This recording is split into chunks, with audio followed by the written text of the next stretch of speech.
Bu General English hisoblanadi. General English nima? C1 ga harakat qiladi, B2 bo'lib qoladi. Ingliz tilidagi hamma sertifikatlarni kolleksiya qilgan. Bu darsni oxirigacha ko'rishingiz shart. Assalomu alaykum shogirdlar. Bugungi video kontentimiz juda ham ko'pchilik o'quvchilarni, abituriyentlarni, talabalarni, kerak bo'lsa ustozlarni ham ko'zini ochishiga sabab bo'ladi deb umid qilaman.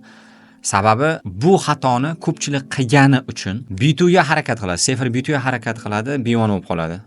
C1 ga harakat qiladi, B2 bo'lib qoladi. Yoki bo'lmasa IELTS 6 yoki 6 yoki 7 olaman deydi, lekin 4, 4.5, 5 da qotib qoladi. Bu nima desa, bu General English hisoblanadi. Va General English nima? Nima uchun o'rganish kerak? Nimadan boshlash kerak? Agar siz elementary da bo'lsangiz yoki pre-intermediate darajada bo'lsangiz yoki intermediate darajada bo'lsangiz, bu darsni oxirigacha ko'rishingiz shart. Bu darsni boshlashdan avval tabiiyki izohlarda fikrlaringizni yozib qoldiring, likelar bilan obuna bo'lib bizni qo'llab-quvvatlang. Sababi bu narsa bizga juda ham katta motivatsiya beradi. General English nima uchun kerak sizga?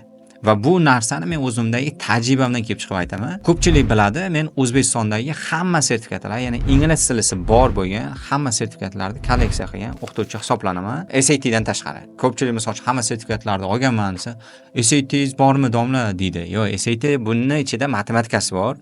Shuncha SAT topshirmaganman. Sababi matematikada men juda zo'r emasman. Bundan boshqa bo'lgan ingliz tilidagi hamma sertifikatlarni kolleksiya qilganman. Ya'ni IELTS sertifikatim bor. IELTS da misol uchun paperni ham topshirganman, CDSini ham topshirganman. Xo'p, APTI sertifikati deysizmi, Lingo Skill deysizmi, TKT deysizmi, TOEFL ITP deysizmi, hammasi topshirganman va hammasi C1 bo'lgan. Va oddiy yana bitta misol keltira olaman. Men tayyorlangan imtihonim faqat IELTS. Ya'ni agar sizni General Englishingiz zo'r bo'lsa, xohlagan imtihoningizni topshiring. Shu sizga B2 kerakmi? Bo'ldi, B2 level. Misol C1da B2 esa B2 ketdi. IELTS ga misol uchun B2 leveldagisi, deylik IELTS 5.5 yoki 6 olasiz. Endi mana shu bitta fikr bor. Abraham Linkolnda bitta juda ajoyib fikri bor. Agar menga daraxtni arralash yoki daraxtni kesish uchun 6 soat vaqt berilsa, 4 soatini arramni charxlash uchun yoki o'tkirlash uchun sarflardim deydi. Va e'tibor bering. Juda ko'pchilik o'quvchilar shu arrasini o'tkirlamaydi, charxlamaydi. O'tmas arra bilan daraxtni aralashga harakat qilaveradi. Harakat qiladi, terlaydi, puli ham ketadi. Misol uchun imtihon topshiradi, 2 marta, 3 marta, 4 martalab imtihon topshiradi, yiqilaveradi. Yana o'sha. Endi bu tushunchani tushuning. Endi ikkinchi tushuncha bor. Men o'quvchilarda boshda kelgan o'sha elementary daraja yoki pre daraja yoki beginner yoki 0 dan boshlaganda o'quvchilarni tuproqqa o'xshataman. Ya'ni qanday tuproqqa o'xshataman? Agar siz tuproqqa misol uchun suv qo'shmasangiz, uni yaxshilab qorimasangiz, loy holati keltirmasangiz, nimadir yasa olmaysiz. Tuproqni o'zidan nimadir yasash qiyin. Lekin siz shu tuproqni suv qo'shib, loy qilib, chiroyli qilsangiz, undan xohlasangiz kosa, xohlasangiz piyola, xohlasangiz likopcha, har xil narsa qilishingiz mumkin. Mendagi ustunlik ham xuddi shunaqa bo'lgan deb o'ylayman. Ya'ni General Englishim zo'r bo'lgani uchun qaysi imtihon topshirsam ham C1 natija qilaverganman. Sizga ham number 1 maslahatim General Englishingizga urg'u bering. Ya'ni qanday? Men IELTS ga tayyorlanganman. IELTS natija o'sha 7lik paytida ham e'tibor bering, 2022-yilda C1 multi level imtihoni birinchi marta o'tkazilgan. C1 multi level imtihoni birinchi marta o'tkazilgan. Unda essay yozish bilardim, lekin letter qanday yoziladi, uni bilmasdim. Qanaqa opening bo'ladi, qanaqa closing bo'ladi, buni bilmasdim. Readingni partlariga qanaqa ishlanish kerak, chunki bilasiz, C1dagi bilan IELTSga qisman bo'lsa ham 20-30% bo'lsa ham farqlar bor. Buni bilmaganman, lekin o'sha 2022-yilda mart oyida bo'lgan birinchi imtihonda yo'q, adashmasam 69 ball bilanmi C1 natija qayd etganman. Va bu C1 natija qayd etishimga ham yordam bergan narsa bu General English. Men hech qanaqa misol uchun bu C1 imtihoni bu kitoblardan tayyorlanishim kerak, bu kitoblar o'qishim kerak demaganman. Undan boshqa misol uchun Lingo Skill imtihoniga ham borganman, topshirganman va u kompyuterda bo'lgan. Unga ham qanaqadir bir tayyorgarlik ko'rilmagan. Yoki bo'lsam APTI imtihoni ham listening bo'yicha 50 dan 50, reading ham 50 dan 50, speaking ham 50 dan 48 shunaqa bo'lgan. Ya'ni 50 balldan 48, 50 balldan 50 ball olingan, lekin ularga ham tayyorgarlik ko'rmaganman. Sababi menga yordam bergan eng asosiy narsa bu General English.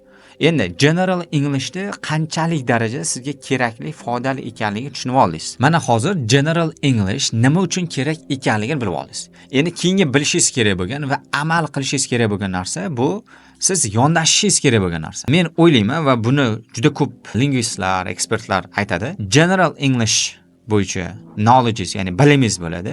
Undan tashqari test skill kerak bo'ladi. Misol general English bu siz tushunishingiz kerak. Misol uchun deylik, reading bo'layotgan bo'lsa, sizga matn berildi. O'sha matnning ma'nosini, mohiyatini tushuna olishingiz, anglay olishingiz. Speaking bo'layotgan bo'lsa, misol uchun og'zaki nutq bo'layotgan bo'lsa, har xil mavzularda oddiy, sodda bo'lsa, o'sha gapirish yoki fikringizni yoki emotsiyangizni ifodalab berish. Writing bo'lsa, misol uchun do'stlaringizga xabar yubora olishingiz yoki bo'lmasa gaplar tuza olishingiz. Mana shu narsani umumiy hisobda siz general English deyishingiz mumkin. Endi bundan tashqari test skill bor. Endi test skill nima? Juda ko'pchilik misol uchun tezroq Sefer multi level kursiga yozilishim kerak yoki bo'lmasa IELTS kursiga yozilishim kerak yoki IELTS listening reading kursiga yozilishim kerak deydi. Va mana shu narsa ko'p holatda o'quvchini minusga ishlaydi. Endi test skill qachon yordam beradi? Agar sizda general Englishingiz yaxshi bo'lsa. Lekin juda ko'pchilik o'quvchilardagi muammo nimada? O'zi misol uchun deylik, grammatikasi muammo bor. Grammatikasi hali yaxshi emas, lug'atlari yaxshi emas. Oddiy passage'larda o'qisa ham tushuna olmaydi yoki oddiy audiolarni eshitsa ham tushuna olmaydi. Sefer multi level bo'yicha onlayn kurslar yoki offline kurslar yoki bo'lmasam IELTS bo'yicha onlayn kurslar yoki offline kurslarga yoziladi. 1,5 oy o'qiydi, 2 oy o'qiydi, progress bo'lmaydi. 3 oy o'qiydi, 4 oy o'qiydi, progress bo'lmaydi. Mana shu davr ichida progress bo'lmasa imtihonga topshirib yuboradi va mana shuni natijasi juda ko'pchilik o'quvchilar yiqilib ketyapti.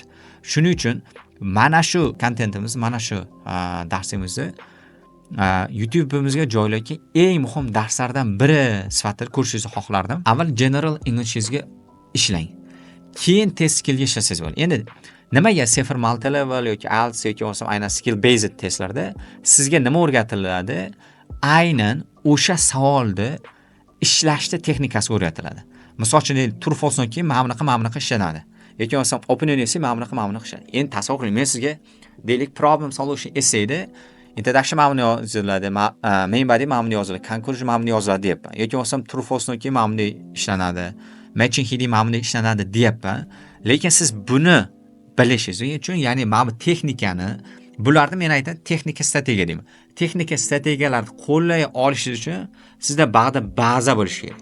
Ba'da grammatikangiz dabdala, past simple'da ham eplab yoza olmaysiz, past continuous'larda ham yoza olmaysiz. Yoki bo'lsam if condition'da gap keldi, siz o'sha gapda nima ma'no anglatayotganini bilmaysiz, lekin siz texnika o'rganyapsiz. Bu juda ham eng katta xato. Shuning uchun eng asosiy fokus nimaga qarating? General Englishingizga qarating. Bunga ko'proq vaqt ajrating. Misol uchun 8 soat vaqtingiz bormi? 6 soat, 7 soat shuningizga ajrating. 1 soat, 2 soat test skillga ajrating yoki bo'lmasa praktikaga ajrating. Endi e'tibor bering. Tez orada aynan mana shu general Englishga qanday qilib maksimum tayyorlanish bo'yicha video chiqaramiz. Avval siz tushunishingiz kerak. Kech bo'lmasa, ya'ni video kontentlar sonini ko'paytirmasam, birinchi o'ptir eng muhim mavzuni yoritishni xohladim va general Englishni rivojlantirishni boshlasangiz, siz tezroq oshasiz. Ya'ni IELTS bo'yicha ham yoki bo'lmasa Sefer multi level bo'yicha ham tezroq natijaga chiqasiz. Ya'ni siz grammatikangiz dabdalami? Bo'ldi, grammatikaga ishlang. Lug'atlaringizda muammo bormi? Bo'ldi, lug'atingizga ishlang. Matnni tushunishingiz yoki bo'lmasa audiolarni tushunishingiz uchun ham aynan general English kerak. Ya'ni bugungi hozirgi video kontentimizdan xulosa chiqarishingiz mumkin. 6 soat vaqtingiz bor. Tasavvur qiling. Yoki bo'lmasa sizda 1 yil vaqtingiz bor. 1 yil vaqtingiz bor. Shu 1 yil vaqtingizda katta ehtimol 12 oy bo'layotgan bo'lsa, 8 oy, 9 oyni general Englishingizga ajrating. 2-3 oy test skillga ajrating, bo'ldi. Sizda bomba result bo'ladi. Ya'ni menda qanaqa bo'lgan bo'lsa va xuddi mana shu narsani men shogirdlarimga ham qo'layman. Hatto offline kursimda ham, onlayn kurslarimda ham Sefer multi level kursim bo'ladi, IELTS kursim bo'ladi. Ichida maksimum general Englishni rivojlantirishga harakat qilaman. Mana shu natijasida ko'pincha guvohi bo'lasizlar. Meni anchadan beri kuzatadiganlar 8-sinf, 9-sinf bo'lib turib, misol uchun Sefer multi levelda C1 70-75 ball olgan. Listening, reading bo'yicha. Yoki bo'lmasa writing bo'yicha 8-sinf, 9-sinf bo'lib turib 60 ball, 65 ball, 67 ball olgan shogirdlarimiz bor va bularni ham, ya'ni yosh bo'lib turib, natija qilishiga sababim shu. Yoki bo'lsam rekord natija qilgan shogirdlarimiz bor. 4-sinf bo'lib turib B2 natija qilgan va bu shogirdlarimizga ham eng katta yordam bergan narsa bu General English, ya'ni qanday qilib turib yosh bo'lib turib natija qilib qo'yapti, lekin 10-sinf, 11-sinf bo'lib turib yoki talaba bo'lib turib yoki o'qituvchi bo'lib turib natijaga chiqa olmayapti. Buni sababi General English'ini, ya'ni ularning General English'ini pastligida. Shuning uchun number 1 maqsadim General English'ga fokus qarating. Shunda tezroq natijaga chiqasiz va umringiz 2 yil, 3 yil, 4 yil yoki 5 yillar umringiz bekorga, behudaga ketmaydi. Ishonamanki, bu video kontentimiz juda ko'pchilik yoshlar uchun, abituriyentlar, talabalar va o'qituvchilar uchun foydali bo'ladi, manfaatli bo'ladi. Shuning uchun video boshida aytgandek, likelar bilan, fikrlar bilan, undan tashqari obuna bo'lib va do'stlaringizga, yaqinlaringizga yuborib qo'yish orqali bizni qo'llab-quvvatlang va orada 1 yil, 1,5 yil, 2 yil vaqt sarflayotgan yoki bo'lmasa 3 yil, 4 yillab sarflab, qayta imtihon topshirib, yiqilayotgan do'stlaringizga yuborib qo'ying va mana shu videoni ko'rsin, ko'zi ochilsin.